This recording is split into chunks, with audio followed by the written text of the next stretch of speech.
one day, the man now said, I will give you 3 days prayer, 3 days fasting. So, but your fasting will not start in the morning. It will start maybe around 2 in the afternoon. I said, okay. Do you know that the day I started prayer, I started fasting, that was when TB Joshua asked his favorite girls, including me at that time, to come and eat in his kitchen. I just laugh. So after they finished cooking, I said, give me my food. Let me take it to the room. So I'll eat it there. I take it there and I flush it. On the 3rd day, that was praying that, hey, it's almost done, around 4 p.m. That was when they said, oh, Baba is calling you. We got to his office. Food was on his table. So everybody started eating.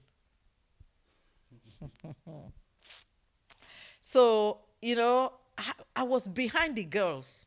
What am I going to do? My fasting will spoil. So then at the time, I said, what happened to her? I don't know, what's wrong with this girl? He now say, oh yeah, take her to the room.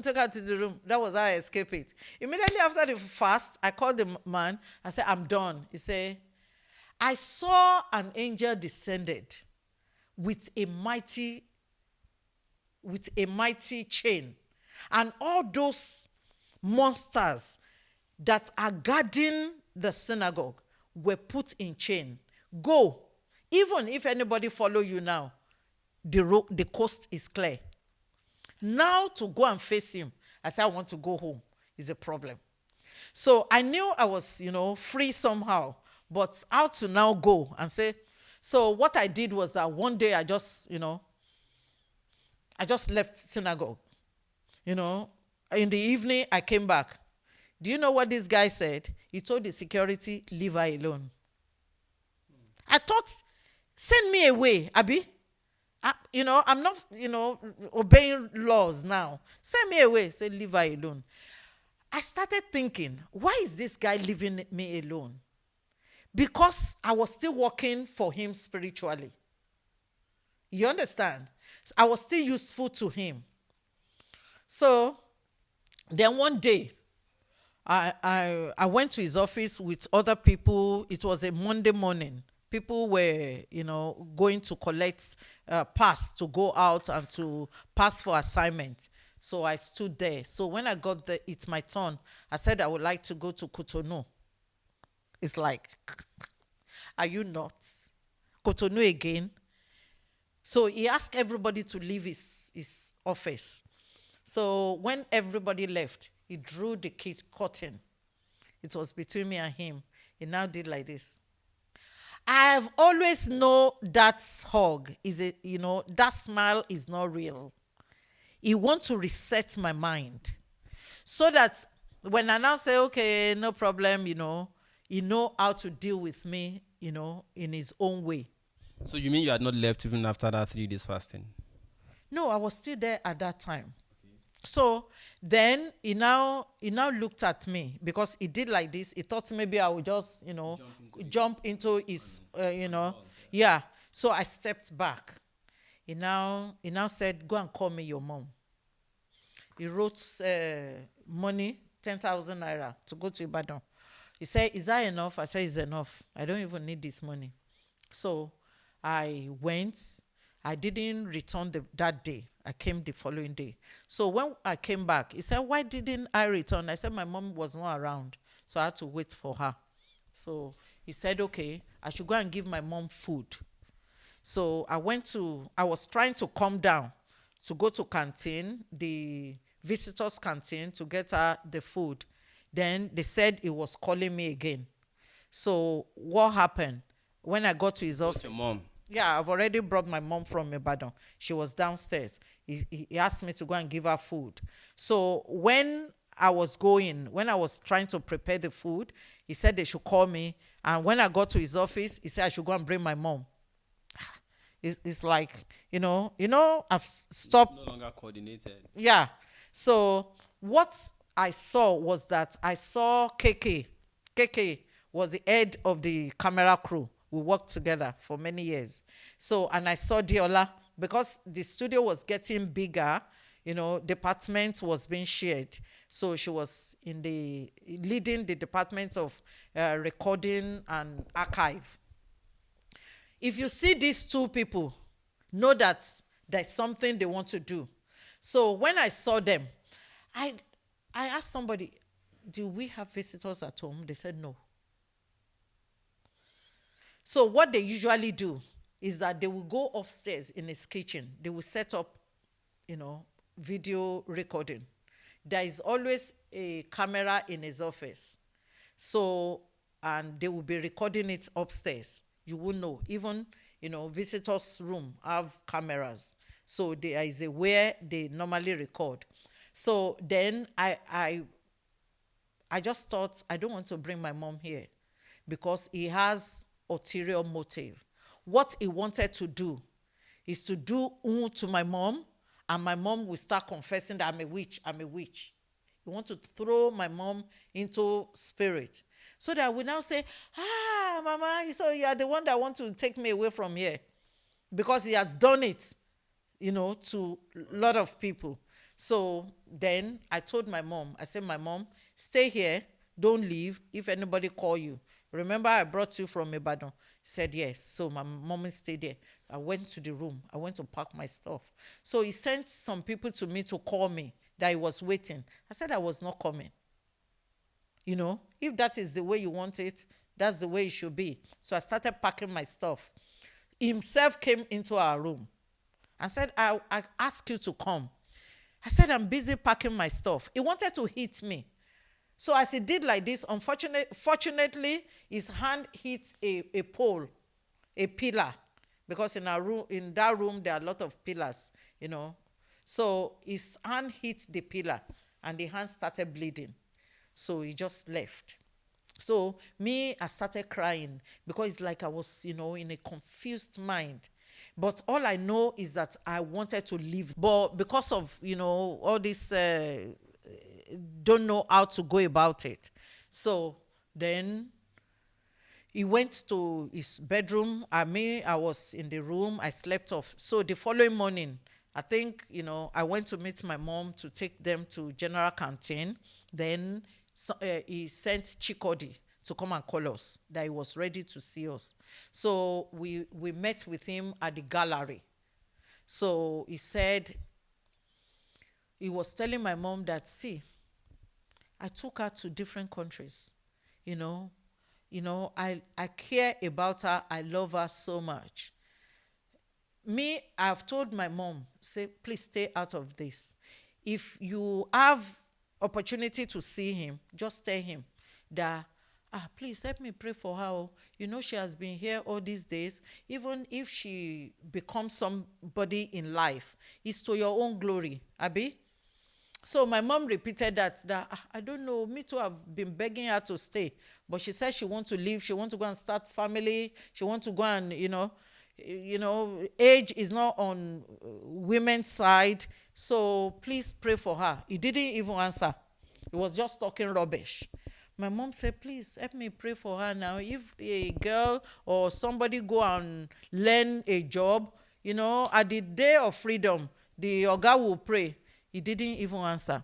So he now said, you will not just go like nobody. I will treat you right. Help me bring my boss, his personal boss, and his personal driver. Said they should take us. He wants to deceive others, like there's no fight. You understand? Because if other disciples see that people are leaving, they start making up their mind.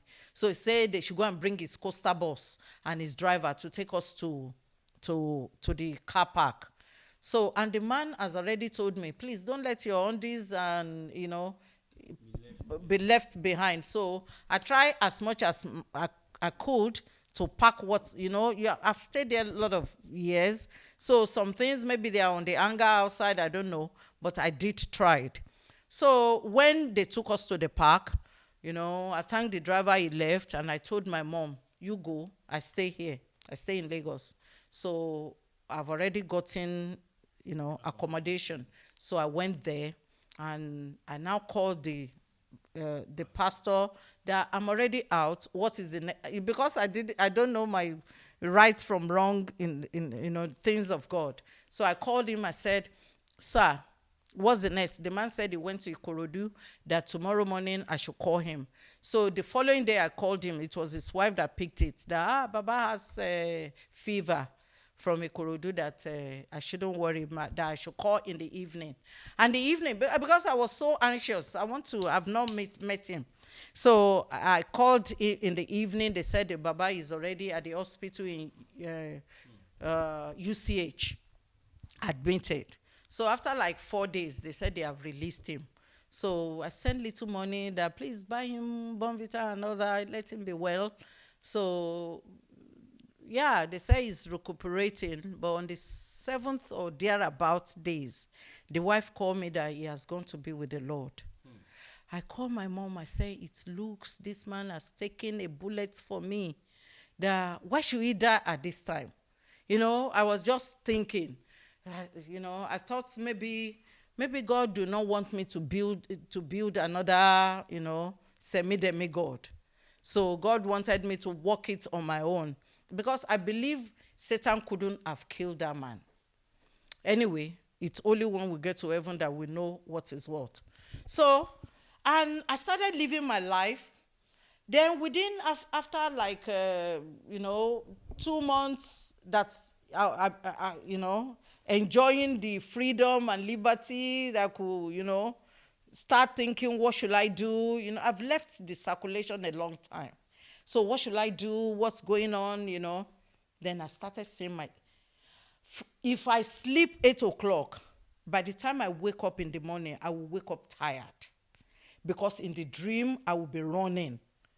They will be saying, catch her, catch her. I will be jumping fence. Sometimes they will catch me, they will put me inside cage, inside the synagogue. I will see known faces, known disciples. I will be hearing TB Joshua, catch her. I was not living well. Then one day, my friend somebody that just be my friend, just came to my house. And as I opened the door, after the friend had gone, it was a tortoise I saw on my door. I was living off Allen. It's Allen Bush. So the people at home. Tortoise in the dream or in real life? In real life. So then I started screaming. My neighbors came out. So the tortoise started running. So people were saying that, maybe you know how we Africans think. Hey, maybe the landlady is a witch. But me, I knew where I was coming from. So they caught the tortoise and they burnt it down. But the situation of seeing myself in the dream, TB Joshua giving me injection, having sex with me in the dream, it made me to be disoriented. I became confused. I wake up in the morning, I can sit down like this from morning till night. I don't know where I was. You understand? So then, sometime I would dream, I would see myself in a cemetery. And TB Joshua would be calling me, come and lie here. Come and lie here. Sometimes I would be, they will bury me half. Only my head remained to be covered with, sands. All this made me to start going from one church to another. Help me pray, help me pray. But they are not also better. I went to different mountains, pray, fast, was not better. So then one day, if you see my video 2008 that I first did, you will feel sorry for me. My neck was so long, I was. So one day, Agomo contacted me and said, somebody want to see me. I said, who want to see me? I said, I can't leave my house. I'm so sick. I was bedwetting. I was, everything was just. Then we were hearing stories that Iya Junior just died. People that lived synagogue. TB Joshua has already told all disciples in the meeting that if you live here, you are dead. If you live here, it was that is the one covering the disciples that made them to be alive. So all this fear were in people's mind. Maybe people died because of the indoctrination. It could not be maybe any juju or something, or anything. Yeah, spiritual attack.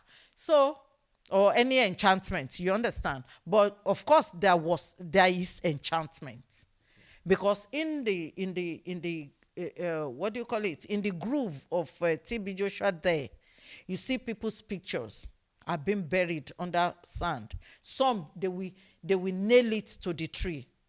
Some visitors, they don't know all this because there are different parts where people don't get to. So there was one girl, Damilola. She said she wants to get married. The next thing, when the people that went for prayer section went, they saw that Damilola's picture was tied. People were wondering what's going on. But because they were part of the system, people couldn't say anything. It would just give them prayer points. They would just be saying it and chanting it. Anyway, so when all these things were happening, and I told this brother Gomo himself had left synagogue earlier because he wanted to get married. There's trouble. So he said by force he wanted to get married. So because he was in Ghana, so when the trouble become too much, because Agomo had made up his mind, TB Joshua said, okay, bring that woman, let me see. The woman came to synagogue and stayed in the synagogue for 2 weeks. In the morning, TB Joshua would take this woman, they will go to that groove. After 2 weeks, the woman, TB Joshua said, okay, go back and do your wedding thing. They went for wedding. The woman became dead. So that was what took Agomo away. So Agomo came and said, now wow. I said, even if I have a way, because I know what I'm experiencing, if I have a way to leave voice behind, I don't mind. That was how they now say, okay, let's do a video. How they put it on YouTube, I don't even know. I just thought, let me just leave a voice behind. This is where I'm coming from. Oh, this is what I saw. Oh, this is what TB Joshua was doing to us. Oh, before God, before man. I have no reason to lie on this man. We even pray that may he change, may he repent. You understand? Because the evil is too much. That day, I just sat down on a couch, thinking of what has been happening. Then, because you cannot cheat nature, so I just dozed off. So immediately I slept off. Just as usual, I found myself back in the synagogue. And in that dream, what I saw Mama Michael. She was the one, trying to put me down, taunting me that, look at the way I was, I look haggard, that TB Joshua, takes care of them. So I told her that I don't need your taking care. I don't need your money. So then while we were saying that, I saw TB Joshua just came from somewhere. So he just came towards me. And he just attacked me by holding my neck, trying to suffocate me. So he held it so tight, just holding it. So I was just saying, Jesus, because I was so weak. I don't know how to pray. I was just saying, Jesus. Suddenly, I saw a cross. He was standing in front of me, holding my neck. So behind him, another scenario was happening. I saw a cross and there was a man on the cross. So, and because I saw that cross and the man, I just, look onto the cross. I was just saying, Jesus, help me. Jesus, help me. I noticed that under the cross, I saw 3 elderly men. They were so aged, because their hair was white and their beards long and flowing, pure white. I saw them, they were putting something in a bowl. And, I think it's incense. So as they put that thing in the bowl, there will be smoke out of that bowl. And listen, I'm not saying that anybody should be burning incense, because some people, they will just take word halfway. The book of Revelation talks about incense, that it is prayer of the righteous, prayers of the saints. So, as it goes up, it goes to God. So as the smoke went up, the smoke engulfed the one that was on the cross. So after the smoke cleared off, just the way they wrote it in the Bible, that they punctured his side, that side just opened, and blood came down in a fit of fury, as if the blood was angry, because it was just coming down. I was seeing it. The blood was coming down, and the one that was held my neck didn't know what was behind him, and because he was engrossed in what the evil he was trying to do, the blood came down, and as the blood landed, his head, TB Joshua's head, was separated from his body, and the head flung out of the window, and his headless body slumped on the floor. The moment he hit the ground, the whole synagogue shook as if there was earthquake. Everywhere shook. So I saw a lot of disciples. They were in confusion, running helter-skelter. So I just crossed over the body on the floor. Then, in the midst of all these people confusion, I saw TB Joshua's wife.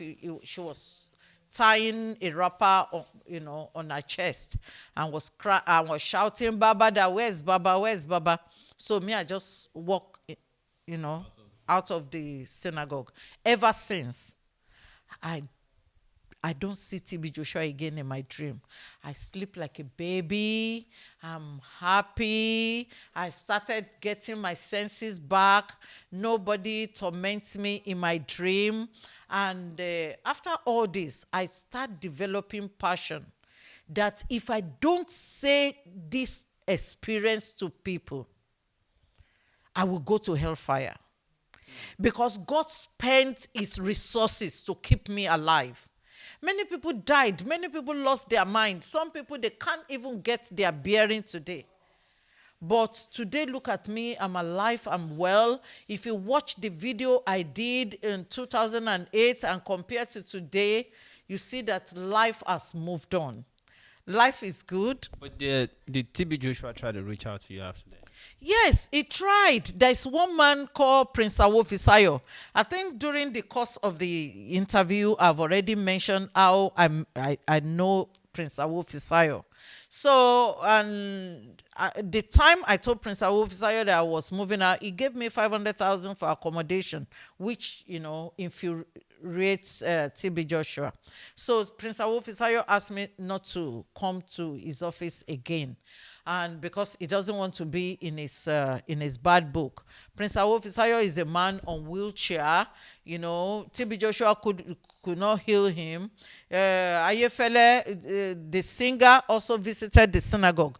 TB Joshua, couldn't heal him. It's only the miracle that they can use to bamboozle people that they allow them to come on the healing line. Anyway, so Prince Awofisayo one day, around 2011 or so, the person who said I should stay away, I just received call from him. And he was telling me that, the way I left synagogue and, I think he just woke up at that time. The way I left synagogue after, some years, the way I left synagogue and the video I made, that I shouldn't have done it. I said, sir, you don't understand. If I'm your daughter, if I'm your sister, I think you will not say this to me. He said, no, I must write apology letter to TB Joshua. Because, he has been there, blah, blah, blah, blah. I said, okay. Because he's a man I respected, I said, okay, I will do. I don't want to argue. So after a week, I told him I've written the letter. Then one day he just called me and said, Bisola, they said they have not seen the letter in the synagogue. I said, are they supposed to see the letter? Are they supposed to tell you that they don't see the letter? Meaning that you people are planning together. You know, say, it's not like that. You know, you remember I promised you 5 million. So this time I'll make it 10. Just do it, you know, and I can also take you there personally. He will not send you away. He will not harass you, you know, if you are with me. I say, sir, devil's money should perish with devil. Even at that time, I need money as I need my breath. But I told him I can't negotiate with Satan. And, that's just it. So I stayed on my word, because going back to synagogue is like going back to Sodom and Gomorrah, going back to house of bondage. But aside from the miracles you said you normally arrange, were there at least some real miracles? You cannot receive miracle from Satan. How can you eat on the table of Satan and eat on the table of God? In the synagogue, in the synagogue, see, this TB Joshua we're talking about is a Muslim. His name is Fatai. I remember I visited his village 3 times. The first time was when I led journalists to his mother's burial. And the second time was when we went to arrange things for him. He said he wanted to do a documentary about him. So we put fake person down as his headmistress. We put fake school register down. We wrote fictitious name on the register. We wrote his name, join it. Just for documentary. Make believe thing. So the third time was when he said part of the documentary that we should take bags of rice to Arigidi and be sharing it to elderly people. He said we should put camera on their face and we should make them to, we should interview them and make sure that they say before camera that TB Joshua has been feeding them for many years. Some of them possibly because of poverty, they took the food. But I was taken aback when some of them were kicking us out of their compound. Say, are you coming? Is it because of Fatai? Yeah, they kicked us away. So I got to know that his name is Fatai.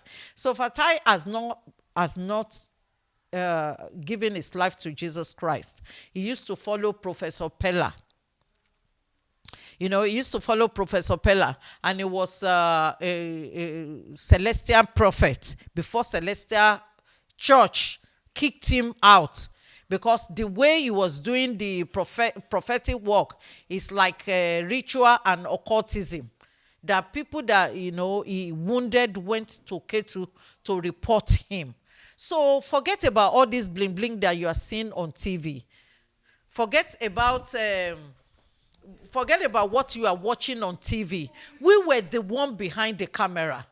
They show you movie and you are arguing with the director. I was Emmanuel TV director, for God's sake. So after, I get well, I believe that I need to tell the world what I witnessed. Because if I don't, hellfire will be my abode. So it's as bad as that. It's not about pulling anybody down. What I'm doing is even more than TB Joshua. It's about the souls of the children of God. See, the Bible says in Matthew 7:13, I've started preaching now. The Bible says in Matthew 7:13 that, see, the way to the kingdom of God is narrow. Only few find it. Anytime I read that passage, I cry. There are a lot of, multitude in the church, but only few find it. Do you want to be among the few or among the multitude that are going into damnation? And the way to the kingdom of darkness is everywhere on the internet. Sorry, do you know, while you were still there, about the arrangement of miracles for Kanu, Amokachi, and some other stars? See, that is why I wrote this book, The TB Joshua I Know. For 14 years, I stay with him. It's different from the TB Joshua you know. You don't know him. If you're a member of synagogue, after service you go home. But we lived with him, we touched him, we ate with him. He had sex with all of us. I'm supposed to be ashamed because as a woman, but I'm telling you my experience so that my past will not become your future. That's why I wrote this. There are a lot of information in this book. It's not about money, but because I can't be telling this story in bits and in pieces. I wrote everything. See, Kano Nwankwo, when Kano Nwankwo came to the synagogue, I was the one that coordinated him. It was his junior brother that first came, and on Tuesday day he came, and he was brought into the, they asked me to go and bring him into the studio, because at that time synagogue was not this big. So studio is the only place in the synagogue that has AC. Why? Because of the cassettes, video cassettes, and because of the editing machines. All these machines, all this camera, they need cooling system. So anytime visitors come, it's in the studio. They will stay. They will be entertained before being taken to TB Joshua's office. And being in leadership in studio. So I'm the one that TB Joshua will call, and I went over to bring Kano into the studio. And TB Joshua came, he did some razzmatazz on him and told Kano that he's been healed. But thank God for Kano, that Kano went for second opinion. If he had not gone for another checkup, that was how he would have just died. But he went for second opinion. They said the hole is still in his heart. And, he called synagogue that he's on his way for operation. And TB Joshua continued kicking that, don't go. He's told TB Joshua that his manager said if he refused to go, nobody, no team, no club will take him. And he will wash his hand off him. So that was why, till he was in the hospital, TB Joshua was still calling and say, I've healed you. When they open you, they will see that no hole. And when they open Kano, thank God the guy went. So the guy came back, and TB Joshua started calling some cheap media houses and showing them video of how he healed. Say it was him. Why are you fighting? Even if Kano got spiritual healing, is it you that healed? Leave it for God. Who, if truly, you understand? But because everything is all about him, run away from a church or a place of gathering where the message center on one man. And you see that there are a lot of hero worshiper up and down. When you talk about any pastor that is wrong, people want to die. But when you talk about Jesus, you see that they keep quiet.